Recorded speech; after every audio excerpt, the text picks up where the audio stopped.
Fala galera do canal Sem Preguiça, tudo bem? Seguinte, duas semanas atrás eu coloquei no meu stories uma batalha de artigos. De um lado, coloquei um artigo sobre o agachamento, a profundidade do agachamento. E de outro lado, sobre o metabolismo de gordura no exercício aeróbio. O escolhido foi sobre metabolismo de gordura no exercício aeróbio, então eu vou comentar esse artigo com vocês hoje aqui. Aqui está a referência para quem quiser dar uma leitura mais profunda nesse artigo depois. Como que a gente vai fazer essa análise desse artigo? Primeiramente, galera, eu vou fazer o seguinte, deixa eu selecionar caneta laser. Vou fazer uma introdução bem rápida sobre o tecido adiposo. Após essa introdução, já iremos discutir o artigo, os principais resultados e como os resultados dessa discussão desse artigo pode ajudar a gente na prática. Combinado? Então, prepara aí, Introdução. Metabolismo de gordura sempre tem essa dúvida. Gordura é saúde ou somente estética? Basicamente nas academias o que a gente observa muito é a busca da estética, ou seja, as pessoas querem diminuir o seu percentual de gordura para melhorar a sua definição muscular. Ótimo, tranquilo, isso é muito interessante, isso ajuda muito também na autoestima das pessoas. Porém, nós temos uma questão muito importante do tecido adiposo, que é em relação à sua saúde. Vou dar um exemplo bem tranquilo aqui para vocês. Há muito tempo se imaginava que o tecido adiposo era exclusivamente para armazenar energia, ou seja, armazenava gordura. Mas hoje já se sabe o seguinte, que o tecido adiposo, que eu selecionei aqui, ele também é um órgão endócrino, ou seja, ele libera muitas substâncias e hormônios que ajudam a regular o nosso metabolismo. Por exemplo, a comunicação entre tecido adiposo e cérebro, uma das formas deles se comunicarem é via leptina. Ou seja, o que é esse hormônio leptina? Ele funciona da seguinte maneira, basicamente para manter o seu tecido adiposo dentro de um parâmetro do que é considerado saudável, ele vai indicar para o seu cérebro como ele está saudável ou não através da leptina.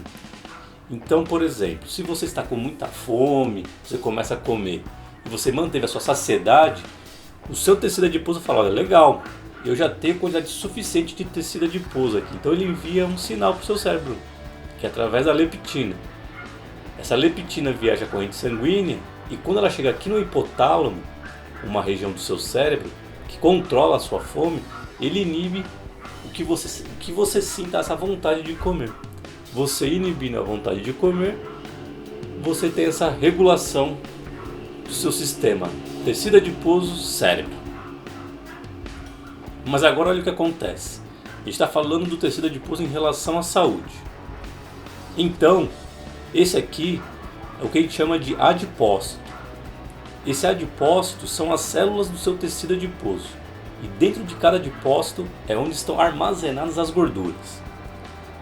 A pessoa numa condição saudável, peso corporal controlado, sua composição corporal, que eu acho mais interessante, sua composição corporal no estado saudável, os adipócitos, ou seja, essas células do seu tecido adiposo estão numa situação considerada saudáveis, ou seja, o tamanho delas, todo o sistema de sanguíneo, ou seja, a vascularização desse tecido é totalmente controlado e muito bem distribuído. Mas agora imagine o seguinte, à medida que você ganha peso corporal e você chega numa condição de sobrepeso e obesidade, olha o que vai acontecer. Num primeiro momento, esse tecido adiposo, os adipócitos começam a aumentar muito o seu tamanho, ou seja, ocorre a hipertrofia dos seus adipócitos, ou seja, um aumento de cada adipócito. Então você imagina o seguinte, se nessa condição a vascularização do tecido adiposo estava ótima, à medida que ele aumenta o tamanho, a vascularização, ou seja, a chegada de sangue, a retirada de substâncias indesejadas pelo próprio sangue, começa a ficar prejudicada. E o que vai acontecer num momento onde a pessoa ganha mais peso corporal ainda? Essa hipertrofia que ocorre nos adipócitos chega numa situação onde o tecido vascular, a vascularização, não consegue atender essa demanda de cada adipócito. E isso ocasiona como consequência o que a gente chama de inflamação crônica de baixo grau, ou seja, o tecido adiposo, que aqui nessa condição ele estava saudável, à medida que você ganha peso corporal, chega no sobrepeso e obesidade, esse tecido adiposo começa a ficar doente, ele traz consequências graves para a sua saúde, por exemplo, aumento do risco de você desenvolver diabetes, doenças cardiovasculares, demências e até alguns tipos de câncer, basicamente porque a saúde de cada adipócito foi prejudicada pelo ganho de peso corporal, e esse excesso de peso corporal promoveu o quê? A prejuízo na vascularização, ou seja, você diminuiu a quantidade de sangue que chega no tecido adiposo. Se chega menos sangue no tecido adiposo, você tem menos nutrientes sendo transportados até esse tecido adiposo, e substâncias indesejadas não são removidas com tanta eficácia como nessa condição do tecido adiposo normal. Então o que acontece? Vamos voltar para aquele nosso exemplo da leptina. Se o tecido adiposo saudável ele envia o sinal para o cérebro por meio da leptina falando que a quantidade de comida está ótima, ou seja, está saciedade, na condição quando ele fica doente, esse tecido adiposo já começa a ter uma sinalização prejudicada.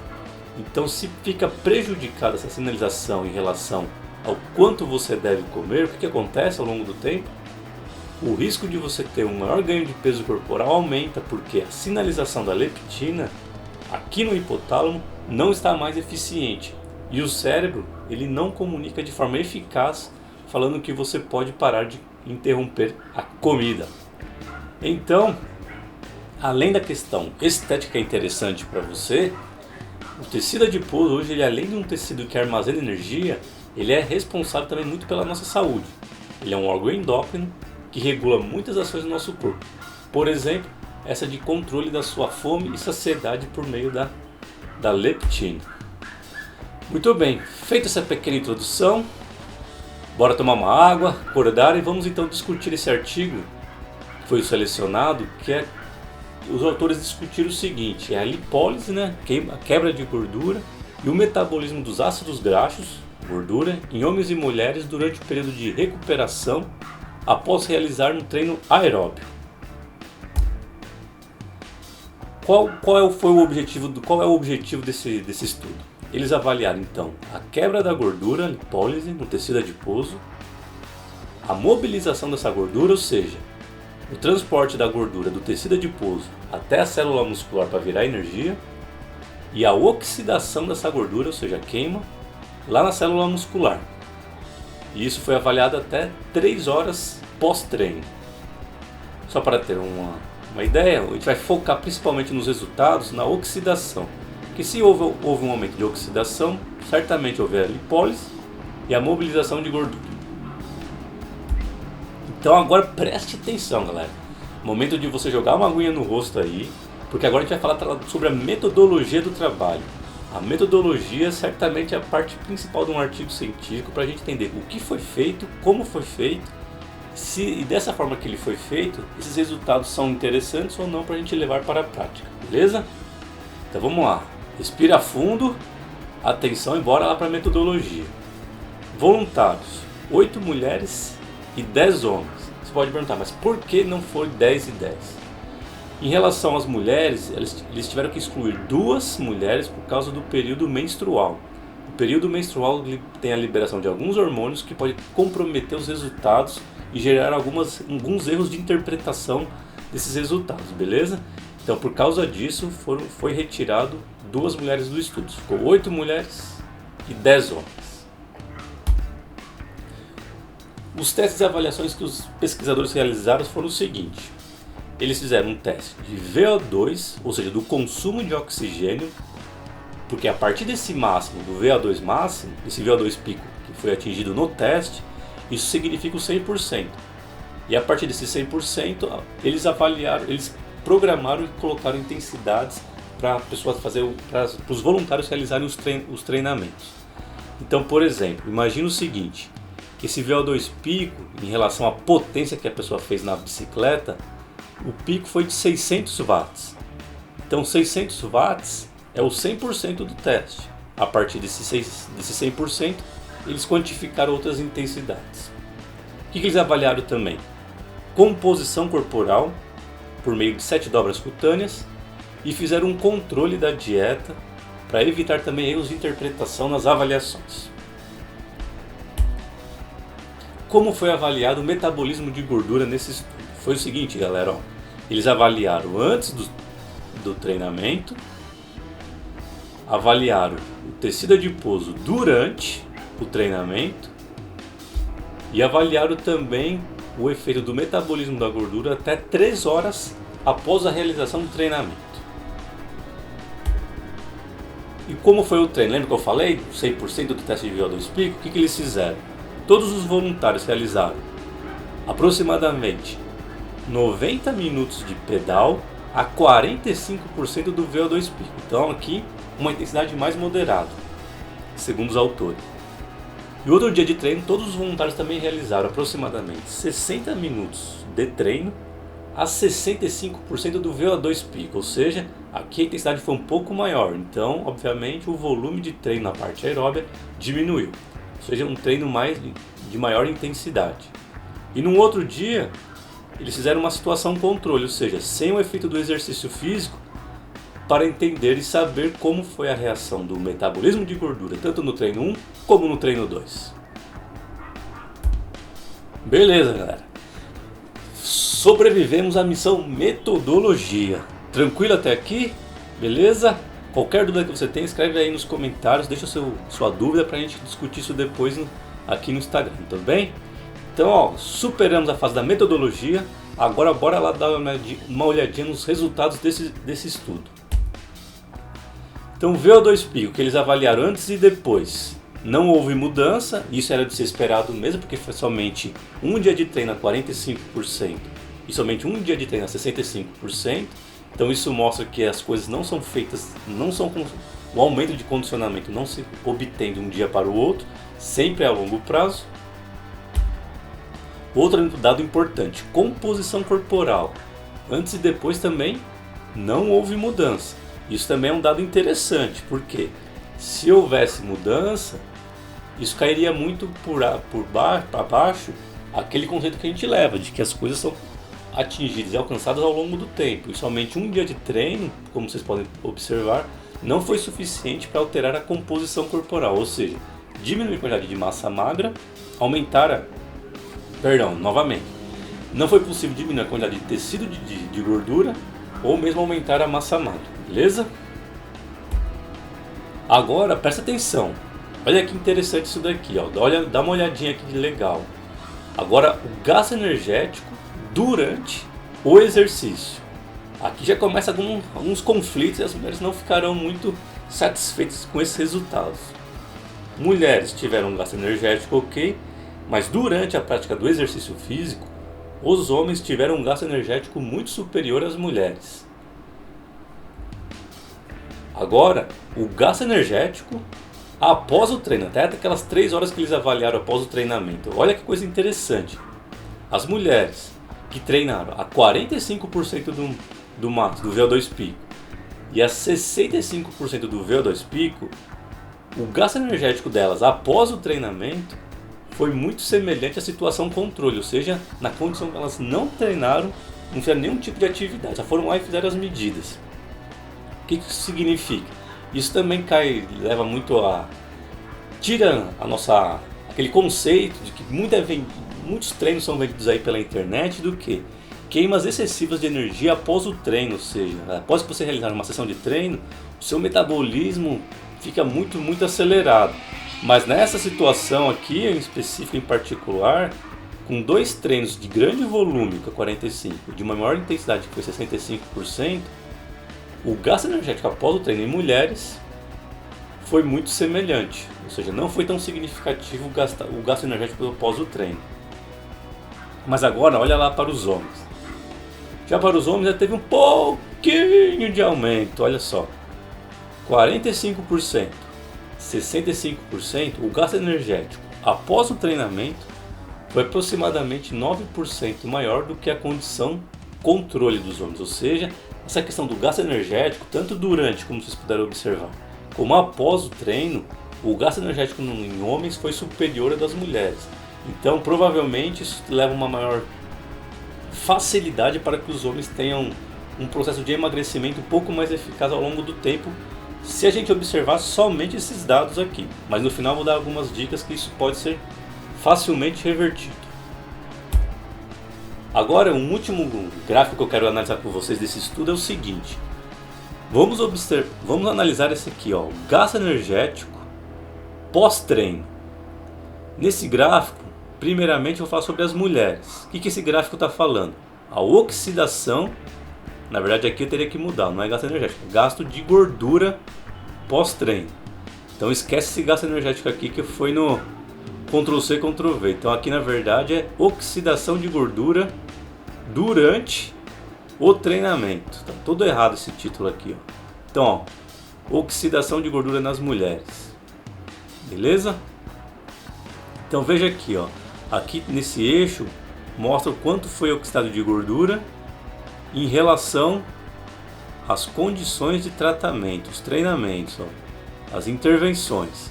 Então em repouso, ó, o branquinho significa outras fontes da onde a gordura veio, e o preto significa a gordura proveniente, a mobilização de gordura proveniente da corrente sanguínea.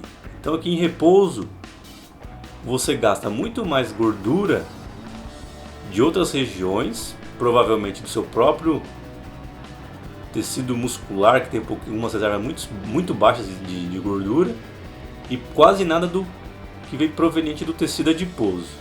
Agora, veja na situação de exercício, a 45%, a quantidade aqui, ó, preto que você veio de gordura do plasma, ou seja, que foi mobilizada do tecido adiposo, já é bem superior, ó. E a 65% também, você teve um gasto também proveniente lá do tecido adiposo, que percorreu o plasma até chegar lá na célula muscular, bem interessante, porém um pouco menor que 45%. Isso também é bem justificado, porque à medida que você aumenta a intensidade do exercício, a gordura fica mais difícil de ser metabolizada como energia e é uma maior fonte de carboidratos como fonte energética predominante. Mas de qualquer forma, você teve um gasto, uma utilização de oxidação de gordura durante o treino muito interessante aqui. Agora, na recuperação, aquelas 3 horas após o treino, veja quanto já diminui a oxidação de gordura nas mulheres. Muito diferente, como vocês podem observar pelo gráfico, essa diminuição significativa da oxidação de gordura. Tanto das outras fontes, por exemplo, do próprio tecido muscular, como do próprio tecido adiposo proveniente da corrente sanguínea. Outra avaliação que eles fizeram foi no dia seguinte. Após as 3 horas, ele teve um dia de descanso, e no dia seguinte as mulheres retornaram para avaliar. E veja aqui, ó, que controle 45-65% de treinamento, o total de oxidação de gordura foi muito baixo também, praticamente igual à condição de repouso. Isso mais uma vez reforça aquela ideia de que você realizar um treinamento, por exemplo, somente de exclusividade aeróbia, você não ficará oxidando, queimando gordura por longos períodos. Beleza? Mas agora olha aqui em relação, vamos fazer um comparativo então dessa oxidação de gordura durante o treinamento em relação das mulheres em relação aos homens. Veja só, a mesma história aqui do gráfico, tá? Essa linha, oxidação de gordura, e aqui são as intervenções, os tratamentos e as modalidades de exercício e intensidades que os voluntários realizaram. Em repouso praticamente semelhante, mas olha agora que interessante, ó, presta atenção. Olha que interessante em relação à queima de gordura durante o treino. A diferença é de homens a 45% em relação às mulheres. Você pode observar melhor isso se você analisar aqui, ó, o eixo. As mulheres tiveram um total de aproximadamente, de acordo com essa escala que eles colocaram aqui, 30 por minuto oxidação, micromol por quilo de oxidação. Já os homens tiveram aproximadamente um tombo máximo de 25, ou seja, uma diferença de 5. Já em relação a 65%, olha a diferença também, galera. Homens queimam muito menos gordura durante o treino do que as mulheres. Após o treinamento, veja que a oxidação de gordura também já diminui bastante em todas as condições. E um dia depois, embora tenha mostrado lá 9%, você vê que 9% ainda é bem discreto essa oxidação maior.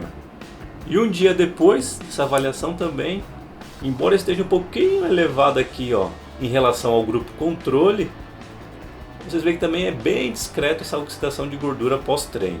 Mais uma vez reforça isso, essa ideia de que queimar gordura durante muito tempo pós-treino, geralmente as pessoas estão querendo oferecer para você um serviço que não é o verdadeiro, tudo bem? Mas só para vocês terem uma ideia, o básico o principal aqui que eu quero chamar a atenção é o seguinte, que durante o treino as mulheres queimam muito mais gordura, oxidam muito mais gordura do que os homens. Mas se a gente viu, observar e lembrar os outros resultados anteriores, embora a mulher metaboliza muito mais gordura durante o treino, os homens apresentam um gasto energético muito maior do que as mulheres. Se a gente for pensar em relação a emagrecimento, nessa história toda o homem tem um pouco mais de vantagem, porque gasto energético para emagrecimento, o mais interessante é o que? O gasto energético diário. Se você colocar na balança então esses parâmetros, o homem ao longo do tempo, analisando somente por esses resultados, os homens teriam uma vantagem para o emagrecimento em relação às mulheres. Certo? Beleza aí? Dúvidas? Escreve aí nos comentários, beleza? Conclusão então. Novamente, mulheres queimam mais gordura durante o treinamento do que os homens, porém, homens gastam muito mais energia do que as mulheres durante e após o treinamento. E se a gente for levar isso só ao pé da letra, somente com esse estudo, os homens ao longo do tempo teriam uma maior vantagem em relação ao emagrecimento em relação às mulheres. Mas beleza, e na prática? O que isso pode refletir na prática? Na prática então é o seguinte, se a gente analisar somente esses resultados, o que chama mais atenção seria uma aula de spinning, por exemplo, certo? Como foi feito o estudo na bicicleta. Opa, deixa eu voltar aqui. Deixa eu voltar. Segura, aguenta. Beleza. Se a gente for comparar então, dar um play aqui na Carol pedalando, somente por esses resultados a gente poderia avaliar o seguinte, então que os homens teriam mais vantagem, né, para o emagrecimento do que as mulheres, em relação à aula de spinning, porque o estudo foi feito em bike. Mas qual que de recomendação prática isso poderia levar? Tomando em conta somente esses resultados, certamente as mulheres, para ter um resultado mais eficaz no emagrecimento, eu recomendaria aumentar a frequência de treinos, ou seja, se você faz 2 aulas de bike na semana e homens também fazem 2 aulas de bike na semana, eu recomendaria você aumentar para 3 e 4 aulas na semana essa aula de bike, beleza? Ou então, se você pode fazer o seguinte, se você não aumentar tanto a frequência semanal, você vai ter que equilibrar no balanço energético. Aí a Carolzinha já cansou. Deixa eu dar o stop aqui. Deixa eu colocar ela no outro quadro que ela estava... Aqui um quadro mais sério. Então é o seguinte, se você não aumentar a frequência semanal, mulheres, você pode fazer o quê? Controlar o balanço energético, ou seja, se você tem uma frequência semanal de 2 vezes na semana, a sua ingestão de energias por meio da alimentação terá que ser um pouco menor, para você equilibrar um pouquinho essa condição. Lembrando mais uma vez que é um dado, uma discussão prática em cima somente desse artigo que tratou sobre treinamento aeróbico na bicicleta, que mostrou que as mulheres, embora elas queimem mais gordura durante o treino, o gasto energético de homens é superior durante e após o treino. E isso no longo prazo pode favorecer uma maior facilidade para o emagrecimento. Beleza? E aí, curtiram? Então se você curtiu esse vídeo, deixa aí um comentário, curta essa foto, compartilhe com seus amigos aí, marque um amigo aí no Instagram e até a próxima com o próximo desafio dos artigos. Valeu? Um abraço!